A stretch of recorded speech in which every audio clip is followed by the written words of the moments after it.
Stands out in minicamp for the Chicago Bears, both good and bad. Who got injured on the first day of minicamp? We're going to talk about it all and more right after this.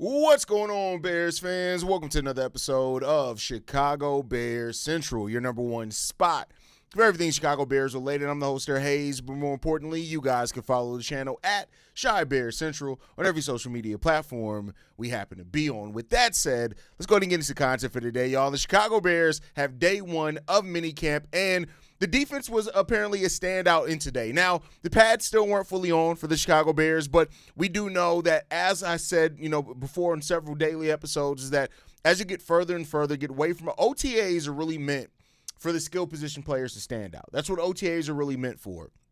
The defense really stands out in both minicamp and once the pads are on, and that's what you expected to see, right? So the Chicago Bears were in their mid-training camp. It was humid weather out there today, but it reportedly today belonged to the defense, where Jaylen Johnson and Montez Sweat made their presence known in a big way for the Chicago Bears, even though the offense did make plays today still as well, so that's good. I want to make sure I say this with everybody. Do not read too much into minicamp. It is not something to really look deep into. Like I said, you won't really know until the pads are on. But for what it's worth, Caleb Wilson did throw 2 interceptions, both to Jaylen Johnson today, which is really good. Some people still have their doubts about how effective Jaylen Johnson is when he's not getting interceptions. According to Zach Pearson, one of those came during the 2-minute drill on what appeared to be a miscommunication with Khalif Raymond and Caleb Williams, who admitted that Khalif Raymond also admitted that he's still getting used to the new offense for Ben Johnson. So take that what you will. But for what it's worth, Adam Johns, Mark Carman, Clay Harbor, everybody's saying the same things in regards to what we're seeing, and that's Jaylen Johnson maybe looking like he's back to his Pro Bowl form, which, again, I told you guys. I'll say this, right? And I love Bears fans. Y'all know I have been a Bears fan the entirety of my life. I've born and raised a Bears fan, have never rooted for another team at all, right? That's never happened. But y'all be ready to make too many jumps. Like, Bears fans, I remember when Jaylen Johnson was not getting interceptions. So many Bears fans, oh my God, he's not getting interceptions. How can he's not getting interceptions? Like, do you motherfuckers watch football? And then the same thing last year. Jaylen Johnson was hurt the entirety of a year with a groin injury. Some of y'all, if y'all sit on y'all nutsack the wrong way, y'all can't fuck y'all wives the same day, much less go out there and cut the grass or do anything. And you looking at this motherfucker with a groin injury who's not out there looking like himself because he's playing after a fucking groin injury. What do you expect he was going to look like? Like, Bears fans are so quick to have these knee-jerk, dumbass reactions and act like they're fucking takes. Stop the bullshit. Now, with that said, Jaylen Johnson is reportedly looking back like he's in his Pro Bowl form. That's exactly what you want to see from him, and that's good that he's standing out. Kyler Gordon still is not practicing at all for the Chicago Bears. No shock there. But then you get to the part that's a little bit concerning for some people, and that's that both Tyrique Stevenson and DeMarco Jackson exited practice with injuries. Now, here's what I'm going to say in regards to that, right? It doesn't seem like either one is too serious right now. Tyrique Stevenson had what looked like a foot or ankle injury in regards to it, but this is minicamp. They're not going to play with these guys. If you twist an ankle, you roll an ankle, you stub a big toe, they're going to tell you to sit your ass down. So it does not seem like it's anything too serious. DeMarco Jackson did exit towards the end of practice, near the end of practice, and more than likely he got a little stinger. They end up saying it's the end of practice anyway. Go ahead and sit your ass down, right? On the list of players who did not participate in practice on Tuesday, Kyler Gordon was out. Ozzie Trapillo was out. Jedrick Willis was out. Shamar Turner did not play. Neville Gallimore, Jordan Lynch, Noah Sewell, Ruben Hippolyte, Keshawn Elliott, and Cam Lewis. Those guys did not participate in practice today for the Chicago Bears. And so take that for what you will. Have your guys, have your overreactions or underreactions to it. But we did get positive updates in regards to both T.J. Edwards and Dayo Odeyingbo. Both participated in team drills for the first time all spring since the new season started, and that's really good. You look at T.J. Edwards, who's returning from a fractured fibula that he suffered in January in that wild card game against the Green Bay Packers. With him already being back returning in the team drills, it looks really good. I still don't think he's going to probably play in preseason, but that's just my own personal, based off the injury and looking at the kind of the recovery time for that. Don't look too deeply into that. We'll see.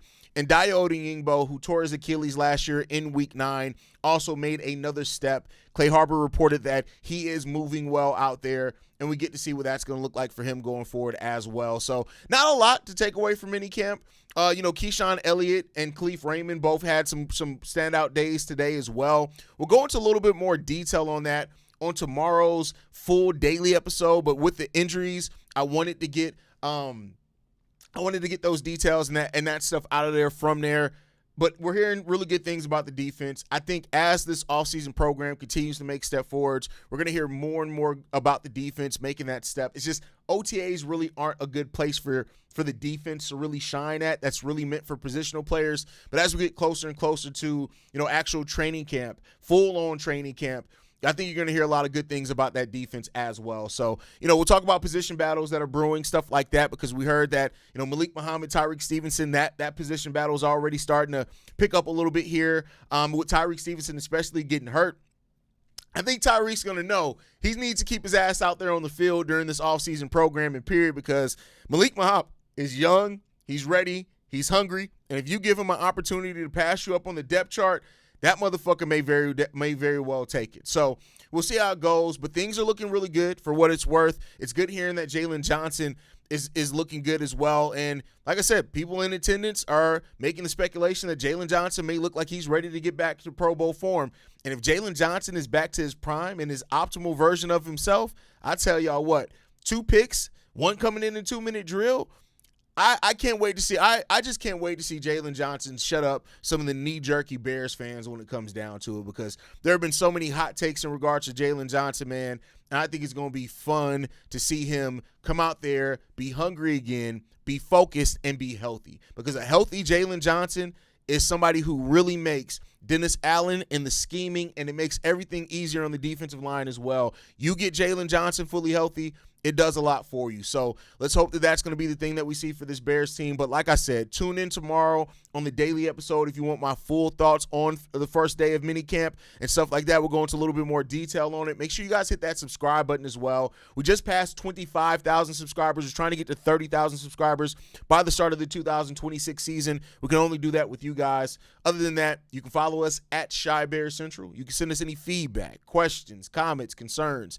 ChicagoBearsCentral@gmail.com. And lastly, if you want to leave a text message and our voicemail for the mailbag, the number to do so, 773-242-9336. We're the number 1 spot for everything Chicago Bears related, and I'll catch y'all on the daily tomorrow morning. Love y'all. Chi-Town up, bear down, y'all. Peace. And I forgot to cue the outro, but here we go. This has been a presentation of the Break Media.